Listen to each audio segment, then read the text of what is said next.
Alors je rappelle très brièvement que l'insecte qui est la cause de cette, on va dire, dévastation, carrément, du palmier, et en particulier d'un palmier très précis, c'est le Phoenix canariensis.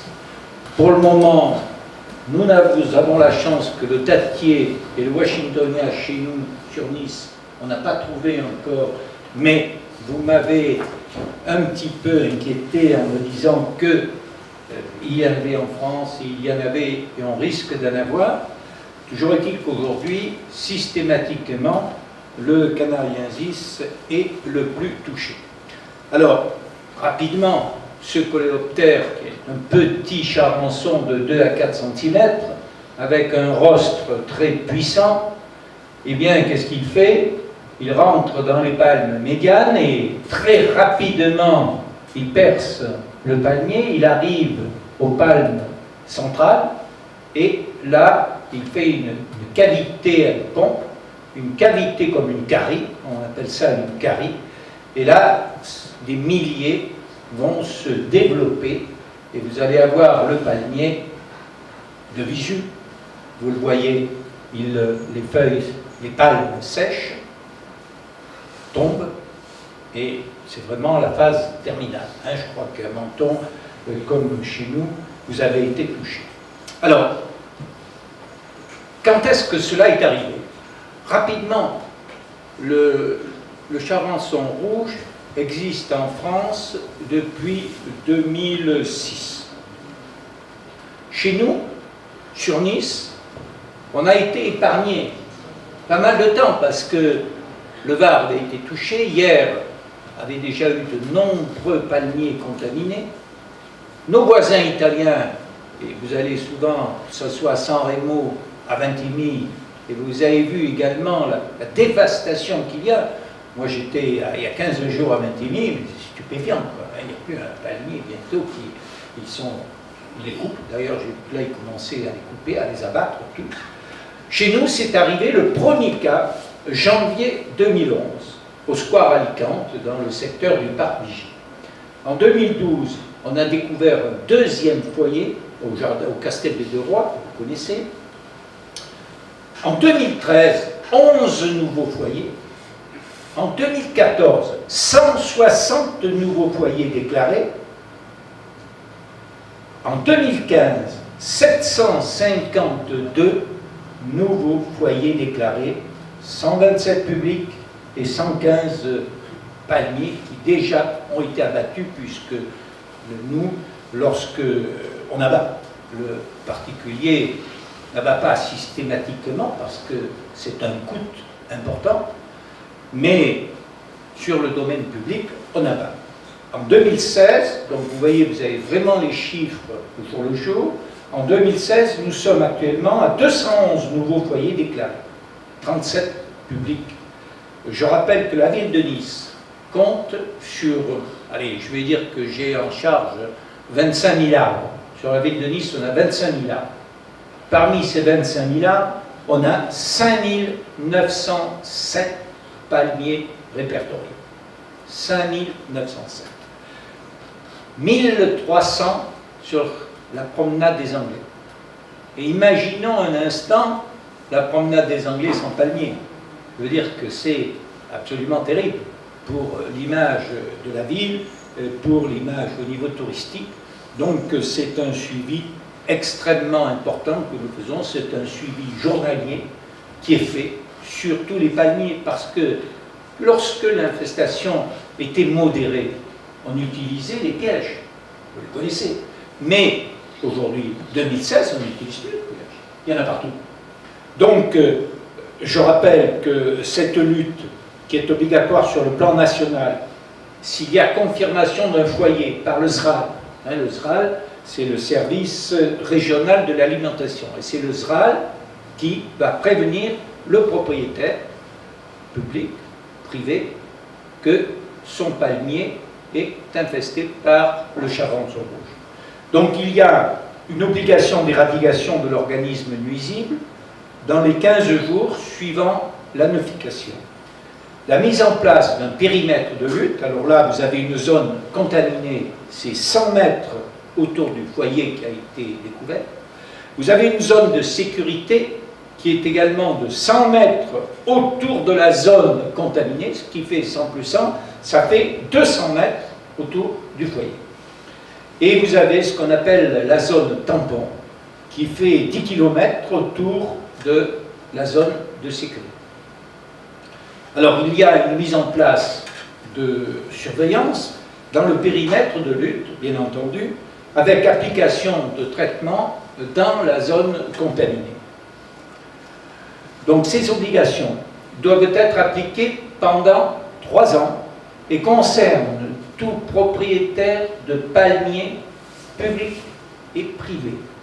La zone sera déclarée indemne si pendant 3 années consécutives, la surveillance qui a été mise en place n'a pas permis de mettre en évidence la présence de l'insecte. La coordination des interventions de surveillance et la lutte est effectuée, je répète, par le SRAL en collaboration avec les collectivités territoriales concernées.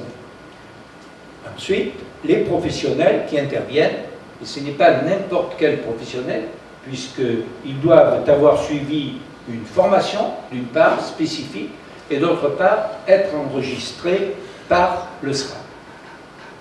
Alors, qu'est-ce qu'on a mis comme moyen de lutte sur la ville de Nice? D'abord, la prospection. La direction des espaces verts a mis en place un réseau de surveillance constitué de pièges. Ce réseau s'est étoffé au cours du temps, je vous répète, 3 pièges en 2007, 12 en 2008, 32 en 2009, 55 en 2010, 68 en 2011. Mais depuis 2015, la surveillance n'est plus nécessaire dans certains secteurs qui sont tellement infestés et le nombre de pièges, il faudrait les développer à l'infini. Le réseau de piégeage est abandonné, donc cette année, nous l'avons abandonné, car il n'est plus pertinent, on va dire, compte tenu du niveau d'infestation. Alors, quels sont les traitements? Les traitements, ce n'est pas n'importe quel traitement. Ce sont l'arrêté du 21 juillet 2010 prévoit des traitements dans la zone contaminée, je répète, 100 mètres autour du foyer, et des contrôles dans la zone de sécurité, donc 200 mètres autour du foyer. La direction des espaces verts a fait le choix d'élargir ce périmètre et de procéder à des traitements dans la zone de sécurité. Sur certains sites, et notamment celui de la promenade des Anglais, la zone de traitement a été élargie afin de couvrir les linéaires cohérents. Le seul produit biologique homologué, actuellement est constitué de nématodes entomopathogènes. Madame vous a dit ce que c'était. Les nématodes, vous savez tous, ces vers microscopiques qui sont là et qui donc ont un effet positif. Eux, ce sont des gentils nématodes, j'ai bien aimé cela, c'est vrai, qui permettent, apportent des résultats qui sont intéressants actuellement, mais encore faut-il que ça soit, bien entendu, fait très rapidement. Il ne faut pas attendre que ça soit trop tard. Alors, je rappelle qu'à Nice, en 2016, 2407 palmiers, vous vous rendez compte, 2407, situés dans les périmètres de foyers, bénéficient de traitements biologiques réguliers, soit la totalité des phénix, situés sur le domaine public, ainsi que l'ensemble des palmiers de la pépinière municipale, au Raboras, et du parc de l'Éco-Vallée qui jouxte la pépinière et que vous avez certainement, pour certains d'entre vous, visité. Donc, ce qui est du domaine public, nous traitons, tous ces palmiers bénéficient de ces traitements biologiques. Alors, je vous ai parlé du coût, parce que c'est quelque chose qui, pour le contribuable que vous êtes, que nous sommes, c'est énorme. C'est énorme parce que les prestations, je vous donne les chiffres, en 2011, cela a coûté 25 726 €. 2012, 12 772. 2013, 61 000 euros. 2014, 102 000 euros. 2015, 368 000 euros. Donc vous voyez, je peux vous dire que nous, quand on étudie les budgets, eh bien c'est quelque chose, vous savez, 300 000 euros sur notre budget espace vert, c'est énorme. Ce qui fait que c'est vous-même, c'est le contribuable qui, eh bien, abonde. Hein, vous devez à Menton, je ne sais pas combien vous êtes, mais 300 000 aussi, donc vous voyez, c'est énorme. Voilà, donc c'était pour vous montrer quelle importance ce ravageur a sur le paysage, je dis bien sur le paysage de la Côte d'Azur, et je suis très heureux qu'on ait la chance d'avoir à cette table un paysagiste, parce que on ne peut pas imaginer une Côte d'Azur, une Riviera sans palmiers. Donc, vous avez bien compris cette importance. Les gens n'ont pas toujours perçu cela. Vous savez, quand on a des demandes sur des petits points, sur des jardins publics, où on est obligé de dire, nous avons des contraintes budgétaires, vous le savez, comme tout un chacun, et on est obligé de dire, eh bien, évidemment, on n'aurait pas ce problème. Vous imaginez 300 000 euros tous les ans de plus, ce qu'on peut faire, mais c'est 300 000 euros qui viennent en déduction de ce qu'il fait. Et donc, on est obligé de réduire sur certains autres points. Au 11 avril 2016, c'est-à-dire à aujourd'hui, nous avons actuellement sur la ville de Nice 1138 foyers déclarés. Je rappelle, faites toujours la relation, 5907 paniers, 1138 donc foyers déclarés. Il y a 922 privés et 216 publics. Des paniers publics. Et je vous l'ai dit, lorsqu'ils sont atteints, on les abat. Donc, sur les paniers publics contaminés, on en a abattu 162. Vous imaginez 162. Donc 37 en 2016. C'est-à-dire, nous sommes en mai, en 5 mois, il y a eu 37 palmiers. 55 palmiers ont été abattus sur la promenade des Anglais depuis le début de l'infestation. Alors ça ne se voit pas parce que, bien entendu, on les abat, on les enlève et on replante. Alors vous allez me dire, mais vous replantez, ça va recommencer. Mais on ne replante pas du canariensis, on replante du washingtonien, on replante d'autres sortes. Sur la ville de Nice, sur les 5907 palmiers Phoenix canariensis, sur les 5907 palmiers, nous avons 1548 Phoenix canariensis. Sur les 1501 Phoenix canariensis traités par entreprise, 1501, on a 867 palmiers divers, soit à l'OIN, l'opération d'intérêt national, 397, et sur d'autres qui sont traités en régie.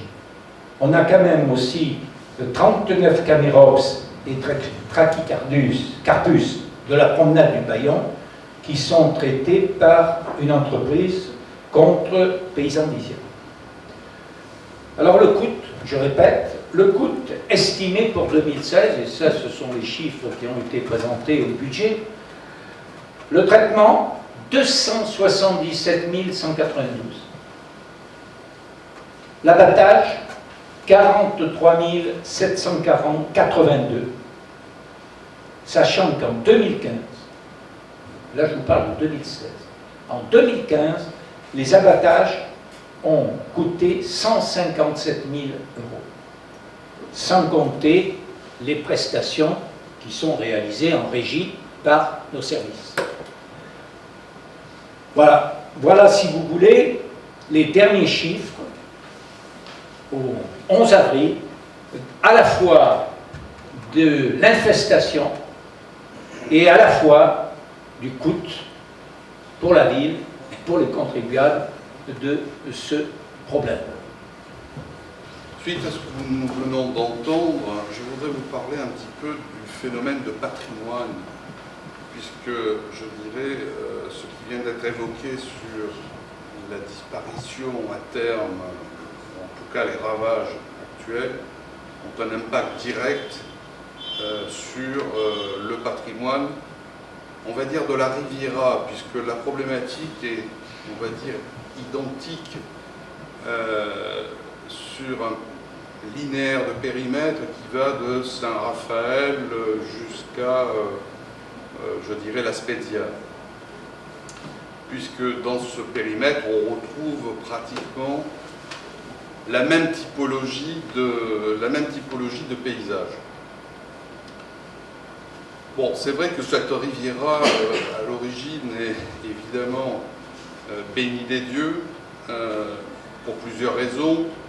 La première, c'est qu'elle est composée par un grand cadre paysager lié à sa propre géographie, couplé avec un climat unique, puisque les climats méditerranéens aujourd'hui qui sont semblables à celui que nous avons chez nous se résument en fait à l'Amérique du Sud, une partie de la Californie, l'Afrique du Sud, une partie de l'Australie. C'est, on va dire que les marqueurs de ce paysage, de ces paysages, sont essentiellement, je dirais, matérialisés par les pins parasols, qui ont été peints, je dirais, par des artistes illustres, le pin d'Alep, qu'on a appelé l'enragé des collines, les chênes qui sont la mémoire des forêts méditerranéennes, qui ont été peints également à Bandiera par Monet, l'olivier bien sûr, les palmiers qui sont des témoins du paradis, et c'est vrai que globalement l'apparence de ce paysage, elle est globalement celle d'un grand jardin au bord de la Méditerranée. C'est unique, c'est un paysage complètement unique, atypique. Et sa forme, on le sait, est le produit d'une construction séculaire de l'espace, d'aménagement et de transformation de la nature. Il est important de dire aussi que ce paysage est l'un des moteurs de l'attractivité touristique. Et c'est également l'élément structurant du cadre de vie des populations résidentes. Alors, ce paysage, il a été entièrement façonné par l'homme, entièrement. C'est-à-dire qu'au départ, on était dans un système de production, où on a, je dirais, sculpté les collines. On voit aussi que par certains endroits, ce paysage est un peu en déshérence. C'est-à-dire que les oliveraies sont souvent abandonnés, la culture florale est également abandonnée, et on vit, je dirais, des migrations importantes. Ça, c'est une typologie de paysage que l'on retrouve sur les Cinque Terre, ça pourrait être d'ailleurs à Nice, où en fait les végétaux principaux sont l'olivier, les amandiers, les figuiers, les vignes, les céréales, avec effectivement un ensemble de plantes acclimatées qui ont construit le paysage que nous connaissons. Ce phénomène de plantes acclimatées par les grands voyageurs s'est surtout développé au XIXe siècle.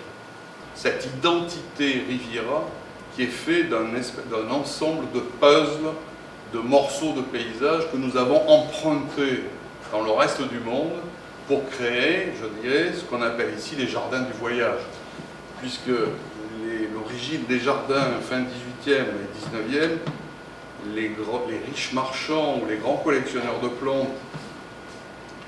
faisaient des jardins pour faire le tour du monde dans leur propre jardin. C'est un petit peu l'idée. Alors, donc ça veut dire que ce territoire, c'est une parfaite invention. Il a été créé de toutes pièces. Il a été créé de toutes pièces. On pourrait même dire que les paysages que nous percevons sont des paysages déplacés. C'est-à-dire qu'ils se sont implantés, ils font partie de notre mémoire, ils font partie de notre culture, mais ce sont des paysages créés de toutes pièces. Alors, on a parlé évidemment que les atteintes, je ne vais pas revenir sur la xylella, mais c'est vrai que les plantes qui nous sont les plus familières, vous m'arrêtez si je dis des bêtises, mais l'olivier, le chêne vert, le figuier, le citrus, la lavande et le romarin font partie de la liste. Donc déjà, nous avons déjà une atteinte très importante. Le charançon, on vient d'en parler. On reviendra peut-être sur le charançon. On a aussi un autre fléau, qui est le fléau des plantes envahissantes. Puisqu'évidemment, en même temps qu'on a importé des végétaux, on a, je dirais, importé des végétaux qui n'avaient pas de prédateurs et qui se sont développés à une allure grand V, notamment, je pense aux forêts de mimosa de Mandelieu. Les forêts de mimosa de Mandelieu sont venues, je dirais, pendant la guerre, je pense dans les années 40, 45. Je crois que là, ce n'était pas les Américains avec les platanes, mais c'était les Australiens qui avaient amené du matériel de guerre, et il y avait des graines d'acacia delbata. Cet acacia delbata, il a migré d'une façon incroyable dans les collines mandolosiennes, et au risque d'ailleurs de complètement faire disparaître la chênaie à chêne-liège qui existe. Donc là aussi, il y a une transformation incroyable. Les élantes, c'est la même problématique. Les robiniers pseudoacacia, les carpobrotus, les érigérons, les opuntia sont aussi des plantes envahissantes, ainsi que la canne de Provence. La transformation des paysages, on va dire, toujours dans cette riviera, elles ont d'autres, je dirais, d'autres sources. C'est-à-dire que le paysage qui a été construit pendant des siècles, je prends là un exemple, c'est les collines. Les collines de Pessicard, à l'origine, c'était des collines de production.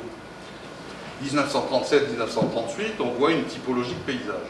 C'est-à-dire que l'espace naturel, finalement, il est peu présent. Il se résume à quelques bosquets de chênes verts pour couper du bois, et même des chênes lièges où on récolte même l'écorce de chêne. Et on a des cultures en pied, qui sont des cultures florales, ou des oliveraies, ou des plantes à parfum. Pour la cueillette de l'olivier. Voilà ce qui, en 2000, ce paysage que l'on a vu tout à l'heure, voilà aujourd'hui, vers quoi il s'oriente. C'est-à-dire que la fonction d'origine, qui était une fonction de production, est devenue une fonction, je dirais, d'accueil. On va le voir, ça va être sur d'autres exemples, ça va être encore plus flagrant, mais disons qu'il y a eu une transformation, l'économie a changé. Donc le paysage s'est adapté à cette transformation. Ce paysage, aujourd'hui, il a pris une autre forme.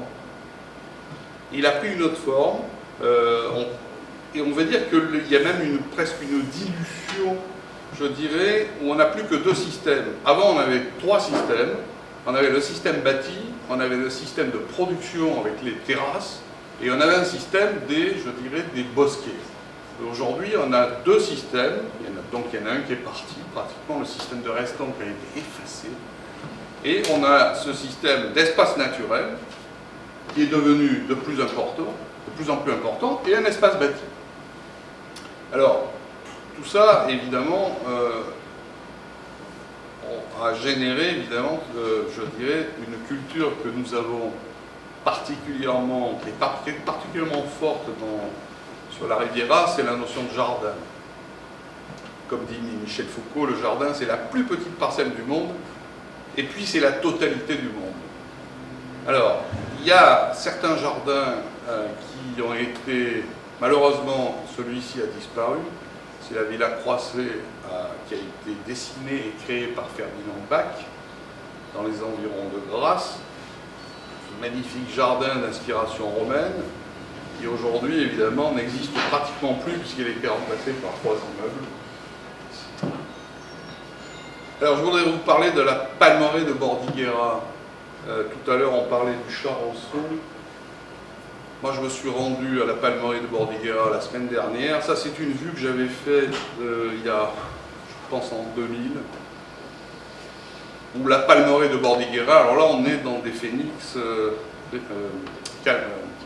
dactylifera. Et ça, je peux vous affirmer qu'à la Palmeraie de Bordighera, tous les phénix sont en voie de disparition et qui sont tous attaqués par le charançon.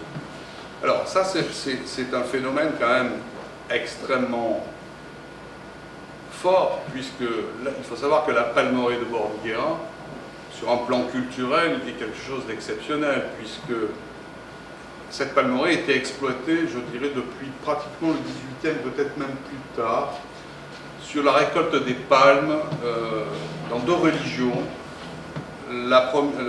pour faire les rameaux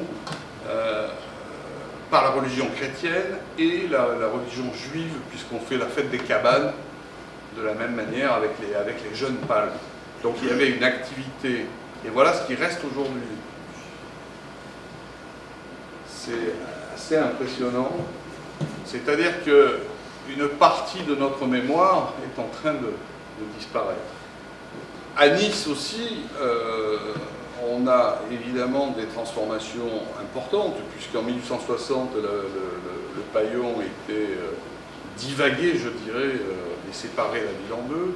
Ensuite, il y a eu un parking dans les années 70, ensuite on a fait un parking en hauteur dans les années 2000, et heureusement, dans les années 2016, on a détruit ce que l'on avait fait avant pour le remplacer par une respiration urbaine, ce qui est plutôt extrêmement intéressant. On voit très nettement qu'en très peu de temps, il y a eu des évolutions assez drastiques.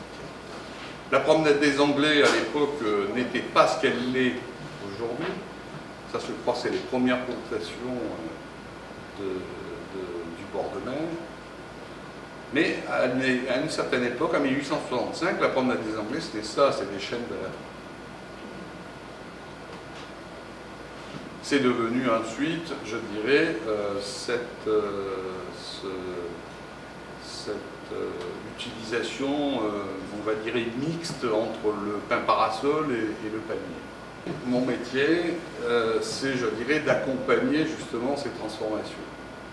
Ça, c'est une... vous voyez, dans le fond, vous avez un isthme qui est entre le Saint-Mandrier, que vous avez en partie gauche, dans le fond, et vous avez les Sablettes, qui est à droite, c'est dans le Var, aux environs dans la rade de Toulon.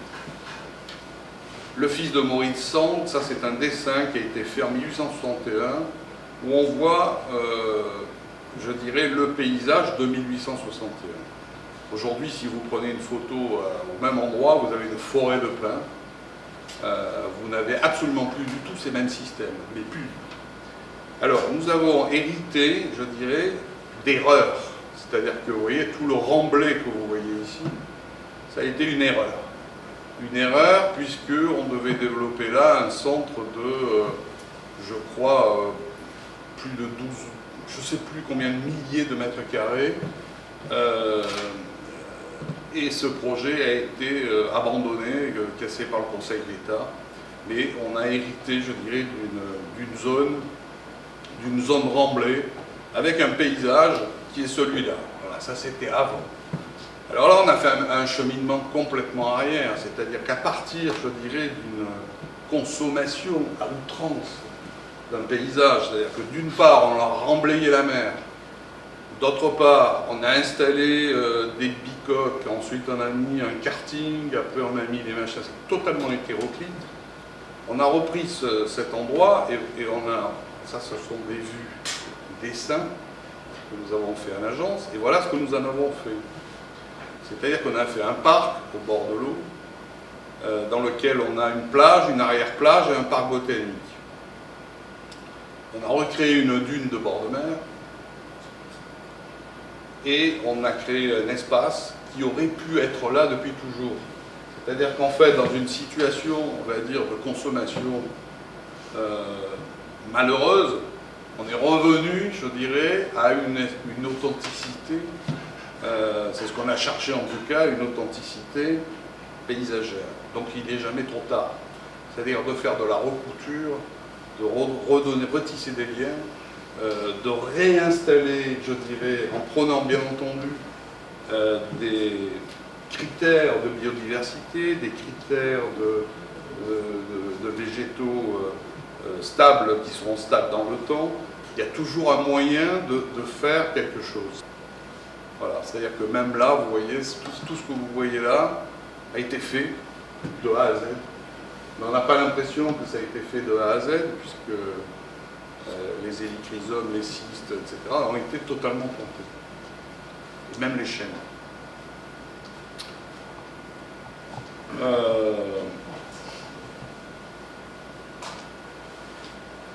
Je crois qu'on m'arrête là.